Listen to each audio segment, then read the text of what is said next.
Madame, Messieurs, bonsoir. Merci de votre fidélité.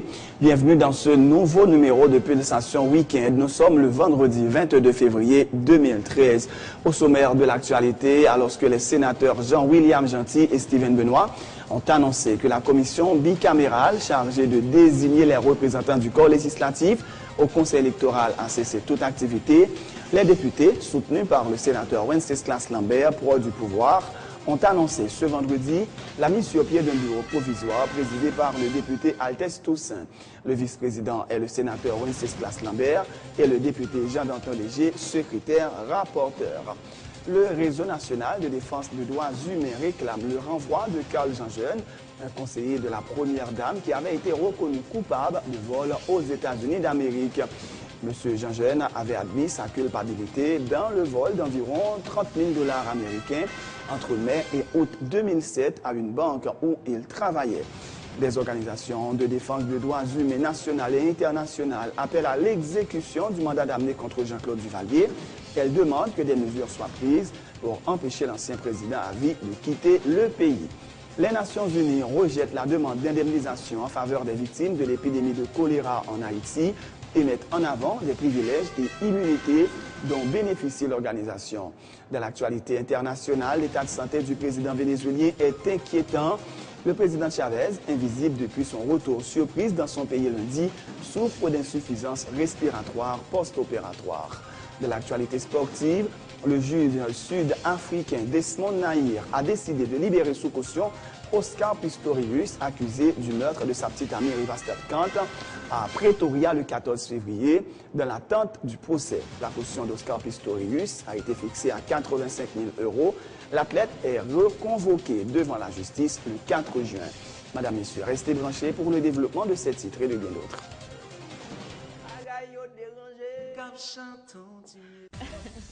Musique, info, zin, pontin, gag, blague. Aujourd'hui, c'est le jour. Ganon zin. Allô? Mr. M. VIP, variété info plaisir. Tous les vendredis 8h du soir, reprise dimanche 6h du soir et mardi midi sur Télé Pluriel, la chaîne 44. VIP, l'anti-stress absolu. L'année qui porte 365 jours, c'est une année homosexuelle. VIP, le meilleur du divertissement sur la chaîne 44.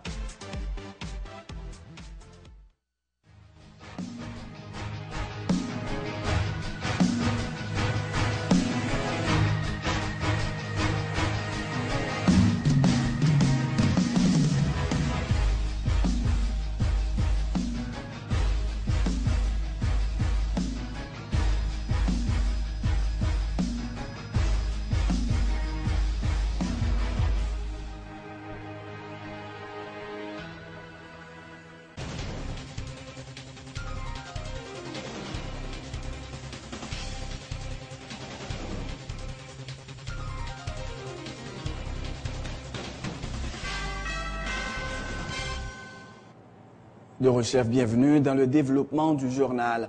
Alors que les sénateurs Jean-William Gentil et Steven Benoît ont annoncé que la commission bicamérale chargée de désigner les représentants du corps législatif au Conseil électoral a cessé toute activité, les députés, soutenus par le sénateur Wenceslas Lambert, proche du pouvoir, ont annoncé ce vendredi la mise sur pied d'un bureau provisoire présidé par le député Altesse Toussaint.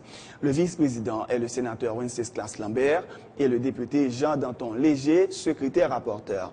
Le député Léger dresse une liste de personnalités qu'il souhaiterait voir intégrer le CEP. Nous inscrivons en faux contre déclaration sénateur Steven Benoît qui déclarait, et cela à haute et intelligible voix, que pas une commission bicamérale encore. Alors que Télé Pluriel débarqué là, il rend compte que c'est des commissaires faisant partie de cette commission bicamérale qui travaille. D'abord, monter un bureau ad hoc, un bureau provisoire qui gagnait pour commencer à démarrage travaux. Bureau ça qui est composé de députés Altesse Toussaint, disons mieux du commissaire Altesse Toussaint, président, du sénateur commissaire Wenceslas Lambert, vice-président, et de votre serviteur, secrétaire rapporteur faisant aussi office de porte-parole. Moi-même, personnellement, je suis une bonne personnalité qui vient porter dossier. Et si on ne va pas porter dossier, si nous avons quand même à chercher le dossier dans main, nous n'avons pas le faire. Je voulais parler, par exemple, de monde comme Pierre-Raymond Dumas, de Gabriel Fortuné, de Hérol Jean-François, de Herta Pascal Trouillot, de M. Pierre Sélabissière, de Liliane Pierre-Paul, Marcus Gracia, Marvel Dandin, l'ancien DP Simon Georges, Edgar Leblanc-Fils, Dali Vallet, l'ancien DP Cluny de la Croix des Bouquets, Max Mathurin, Rosemont Pradel, Rony Desroches, Pierre Espérance, Sabel Madistin, Franck Etienne, Patrice Dumont, l'ancien DP Esdras Fabien, Emmanuel Tataille, Taylor Higo, Jean-Monard Métellus, Bob Céliné, Emmanuel Ménard, le pasteur Sylvain Xantus, Max Beauvoir, Venel Remaret, Mario Vio, M. Gérard Goug, Gary Pierre-Paul Charles, Daniel Supplice, Dr. Franz Lache, Limler Rébu, l'ancien DG Pierre-Louis Aupon, Général Ira Abraham, Dr. Montalvo Despeignes, Emmanuel Cantave, Dimrando Cantave. On a bien aimé, ouais, au niveau de cette commission bicamérale, nous gagnons cette kyrielle de personnalité, cette kyrielle de figure de proue haïtienne qui, au-dessus déjà de tout soupçon, a fait dépôt de candidature. Une fois la commission bicamérale là, prend investiture, pas un sénateur à débuter encore. Il n'y a que des commissaires. Il n'y a que des commissaires. Donc, nous attendons à ce que tous les collègues sénateurs, qui sont commissaires, même là avec nous, ils rejoignent nous lundi prochain pour poursuivre le travail que nous avons pour nous faire. Le Réseau national de défense des droits humains déplore la présence de plusieurs individus dangereux recherchés par la justice pour leur implication dans la perpétration de crimes non encore élucidés auprès du pouvoir. Le RNDDH cite le cas de Carl Jean-Jeune, un conseiller de la première dame qui avait été reconnu coupable de vol aux États-Unis d'Amérique. Monsieur Jean-Jeune avait reconnu sa culpabilité dans le vol d'environ 30 000 $ américains entre mai et août 2007 à une banque où il travaillait. Le RNDDH exige le renvoi immédiat de Carl Jean-Jeune. Pierre Espérance est le directeur exécutif du RNDDH. Nous avons un autre cas qui est un citoyen qui est Carl et Jean-Jeune, ou capable de dire Carl Alexander Jean-Jeune, il y a ça dans tout.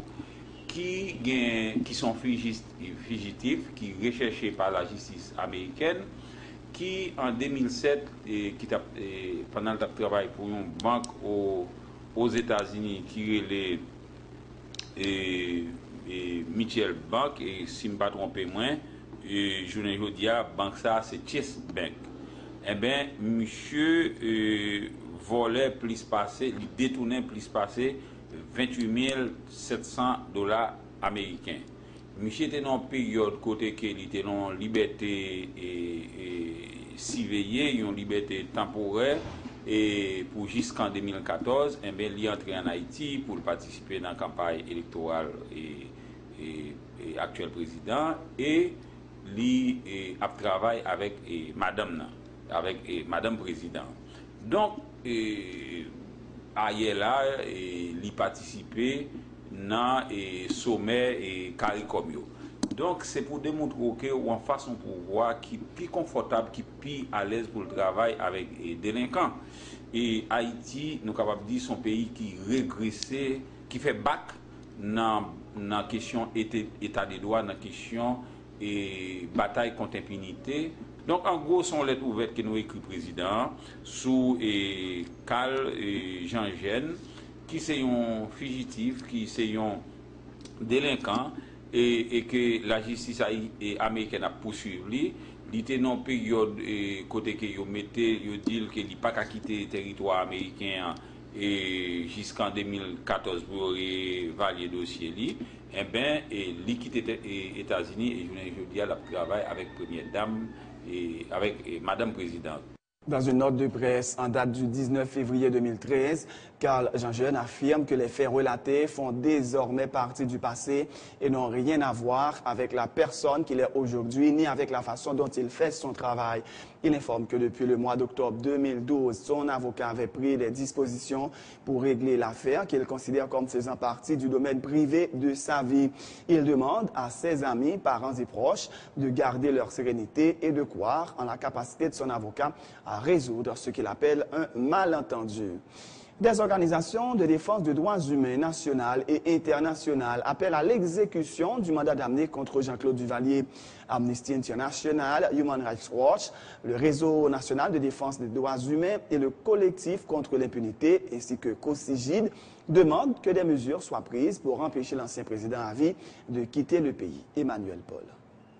Présent en Haïti pour suivre l'évolution des poursuites enclenchées contre l'ancien dictateur Jean-Claude Duvalier, des membres de plusieurs organisations internationales de défense des droits humains ont salué la décision du président de la Cour d'appel de lancer un mandat d'amener contre l'ancien tyran.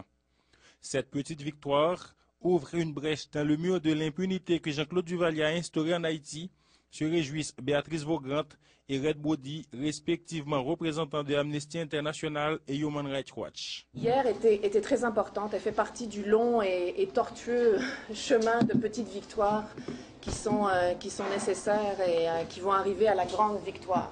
Cette décision ouvre une brèche dans le mur d'impunité et d'immunité que Jean-Claude Duvalier a construit autour de lui. Le fait par l'ancien président à vie de bouder à 3 reprises la convocation de la Cour d'appel est une insulte à la justice haïtienne et aux victimes de la dictature des Duvalier. Les autorités haïtiennes doivent prendre toutes les dispositions afin que Baby Doc soit emmené en état au tribunal jeudi prochain, martèlent les responsables des organisations internationales de défense des droits humains. L'absence de Jean-Claude Duvalier aux audiences est vraiment un affront à la justice. C'est vraiment aussi un irrespect envers les victimes. Il faut que ça cesse. Maintenant, il incombe aux autorités haïtiennes, au ministère public, de s'assurer que Jean-Claude Duvalier soit présent jeudi. Le collectif contre l'impunité se dit déterminé à poursuivre l'ancien dictateur. Il s'agit pour la présidente de l'organisation, Danielle Magloire, d'un combat contre l'impunité et le révisionniste. Ce combat, c'est pour deux choses. C'est contre l'impunité et contre le révisionnisme. Le révisionnisme, c'est cette tendance actuellement à refaire l'histoire, à prétendre que Duvalier était un honnête homme, un citoyen intègre, comme nous l'a dit M. Reynold Georges hier au tribunal. Pour démonter la thèse de prescription brandie par les avocats de Jean-Claude Duvalier, le responsable de Human Rights Watch met en avant les anciens dictateurs un peu partout dans le monde qui sont poursuivis dans leurs pays respectifs pour des crimes commis il y a plus de 20 ans. Pourquoi Haïti serait-elle l'exception, s'interroge Red Body. À travers le monde, des pays jugent des anciens chefs d'État pour des crimes, pour des présumés crimes commis il y a 20 ans, il y a 30 ans, il y a 40 ans. Pourquoi en Haïti, on dit que ce n'est pas possible? Les responsables des organisations internationales de défense des droits humains appellent à la mobilisation de la société haïtienne tout entière afin que Jean-Claude Duvalier soit puni conformément à la loi pour des crimes commis sous son règne. L'ancien président à vie est attendu le jeudi 28 février 2013 à la Cour d'appel. Il doit être amené en état, recommande le président de la Cour. Le commissaire du gouvernement de Port-au-Prince, Maître Luc Mandelil, annonce l'arrestation dans la nuit de jeudi à vendredi de 6 présumés bandits, dont Williams Pierre-Louis, du gang dénommé Base 117. Ces individus ont été appréhendés lors d'une opération policière à Simon-Pelé, a indiqué Maître Delil, qui réitère sa détermination de mettre hors d'état de nuire les bandits dans la zone métropolitaine de Port-au-Prince. Ce sont au total 10 présumés bandits qui ont été arrêtés cette semaine, a-t-il dit. Hier soir, zone 2-3 heures, nous étions dans la zone Simon-Pelé et Cité Soleil, parce que nous n'avons pas dormi. Nous avons veillé, nous avons fait Zach malhonnête. Même si nous ne pas nous, nous avons travaillé. Parce que là, rien, nous avons investi là, rien, nous avons développé là, rien, nous avons infiltré gang, eh bien, nous n'avons pas de chance. Ça veut dire que faut monde de bien vivre en paix dans le pays d'Haïti. Eh bien, nous faisons plusieurs arrestations. Gros gang, monsieur, il est Williams, Pierre-Louis, sont extrêmement dangereux qui monsieur avec ZAM. Monsieur tellement à l'aise, monsieur avec ZAM dans Bazoyel. Donc ça veut dire que, et qu'accompagné, et donc concubine qui est Bettina Valsin. Monsieur son homme avec ZAM comme si son nez cap fonctionner normal, comme si son homme qui a un papier pour gagner connaissance ZAM, tellement nez à l'aise. Même monsieur te fait partie d'un base 117 comme nous connaissons. Monsieur replié, la cité a de bon genre d'information, et bien, quand qui côté d'argent nous te dit monsieur, changer métier de compte jouette, et bien, les kidnappeurs ça yo, n'a dit yo, nous-mêmes, nous c'est graines pour mener en bas. Toute cabane, c'est pour bailler ça fini, et c'est mission ça ne baille tête nous, nous pas quitter paquet autant de fois, bagaille ça pas fini dans le pays d'Haïti. Nous prenons monsieur, Martin avant le fait clair, accompagné de Bettina Valsin. Nous prenons une qui est Norzilien, nos Milus, nous prenons Maurice Macalens, Jacqueline Seyd, Yvener Hippolyte. Eh bien, moun sa yo, c'est des moun kap des présumés bandits et kap mette deuil l'enjeu maman ak papa petit. Pour hier soir nous prenons 6 et environ. Même d'accord bilan entre hier soir avec ce maintenant, nous sommes capables de nous un bilan de 10 moun. J'homme là, donc n'a frappé, a fait laisser Grenan baguer sa pièce. En tant que chef poursuite pénale, nous là pour nous rechercher les crimes et les délits, et nous descendons souterrain, nous rechercher et présumer criminels. Donc ça veut dire que question de base 117 de l'édile, nous maintenons l'écraser le casinet, base ça va foutir et constituer encore. Ça, ouais, qu'elle fait l'autre bois, c'est des petits coups désespérés, etc. Mais j'en ai établi l'autre bois, comme ça encore. Pour célébrer ses 27 ans, l'organisation Solidarité Femmes Haïtiennes SOFA a organisé ce vendredi un sitting devant les locaux du ministère à la condition féminine et présenté les résultats d'une enquête sur la problématique de la violence faite aux femmes dans le pays. Menée dans 7 départements où la SOFA est représentée, l'enquête démontre que les violences faites aux femmes revêtent diverses formes, notamment des viols collectifs, des cas d'inceste, des exploitations sexuelles, des actes de pédophilie, entre autres. Toutes les couches sociales sont concernées. Olga Benoît et Lise Marie déjà respectivement chargées de programme et coordonnatrice générale de la SOFA. Dans le cadre de commémoration 25 l'année bataille SOFA contre violence sous femmes. Donc nous présentons aujourd'hui résultats, réflexions que nous faisons dans 7 départements côté SOFA présent, de réflexions que même SOFA a fait et que vous partagez avec de moun dans la communauté côté y a intervenu et moun sa yo nous gagne des acteurs clés, la police, la santé, la justice, autorité locale yo AZEC, KAZEC, organisation femmes, organisation mixte et professeur l'école, directeur local l'école, de moun dans la communauté. Diverses formes de violence nous rencontrons. Dans le sud-est, nous te dit c'est surtout violence en décaille et puis inceste. Dans le Grand Est, c'est cas de Jacques. Question prend sans mandat, comme nous dit, viol, c'est cas de Jacques, c'est entrer dans une relation avec le monde sans consentement. Dans le Nord, c'est yo joué dans pile forme toute forme de violence, mais ça qui paraît, c'est corruption, exploitation sexuelle, question de bouboune pour notre la BPN. Dans la Tibonite, c'est viol collectif, un groupe de jeunes garçons qui varie son femme. Et puis avec violence en décaille. Bon, dans une zone bien spéciale, dans Saint-Marc, je dis au niveau justice là, son pan percé. Côté des bourgnes l'argent, on a besoin de justice.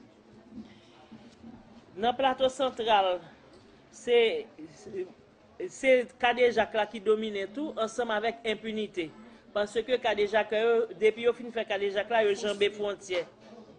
Et depuis aux jambes frontières, nous avons poursuivre. Et puis en plus, il y a une question bouboune pour notre là, tout dans l'école, dans le plateau central, dans le nord-ouest. Dans le nord-ouest, c'est surtout ça les pédophilie. Ouais, grand monde qui a varé sous petit monde. Et puis question service là qui pas gagné non plus. Dans l'ouest, nous jouons toute forme de violence et violence là, nous jouons dans toute classe sociale. Il faut lier la lutte contre les violences faites aux femmes à celle contre l'impunité, a pour sa part indiqué la coordonnatrice adjointe de la SOFA. Marie-France Joachim dénonce la présence dans l'actuel gouvernement d'anciens putschistes qui, rappelle-t-elle, utilisaient les violences sexuelles comme une arme redoutable entre 1991 et 1994 pendant le coup d'État contre l'ancien président Jean-Bertrand Aristide. Pour déraciner les violences sous femmes dans le pays d'Haïti, eh bien, il chita sur 7 points. Donc, ce n'est pas étonnant. Nous avons 7 départements côté SOFA présent, donc nous avons 7 éléments de perspective que nous dégageons. Une là-dedans, c'est lutte contre l'impunité. Nous connaissons comment l'impunité, c'est un gros point dans le pays d'Haïti. Et j'aime toujours dire, si tu as gagné justice dans le pays d'Haïti, je dis, ce n'est pas qualité.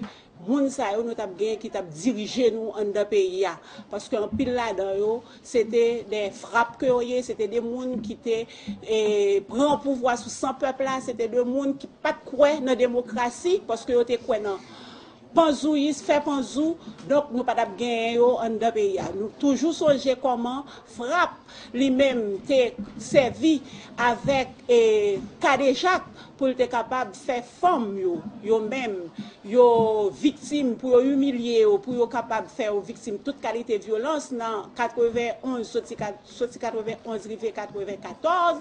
Donc c'est pas moun ça nous ta capable gagner sous pouvoir. Donc c'est ça que fait nous croire en dans SOFA l'important pour nous marrander lutte n'a mené contre violence sous femme avec lutte contre impunité. L'important pour nous mettre beaucoup plus d'emphase sur la question de prévention et particulièrement prévention dans l'école. Parce que l'école était une institution qui a pompé violence sous femme. Donc, question prévention, il pourra le faire avec de l'autre organisation, de syndicats femmes, de syndicats enseignants, une façon pour nous être capables d'aborder le problème ça avec la plus de rigueur qui soit.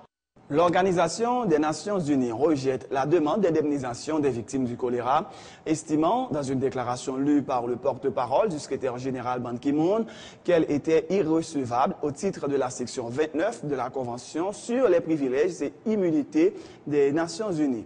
La décision a été communiquée au président Michel Martelly. Plusieurs scientifiques de renom ont déclaré, après les études conduites en Haïti, que l'ONU était responsable de l'introduction de la maladie qui a déjà tué plus de 7700 personnes dans le pays en déversant des matières fécales dans le fleuve de l'Artibonite où les premiers cas ont été répertoriés en octobre 2011. Mais les Nations Unies ont toujours nié leur implication dans l'introduction du choléra dans le pays et promettent d'aider les autorités haïtiennes à améliorer les conditions sanitaires du pays.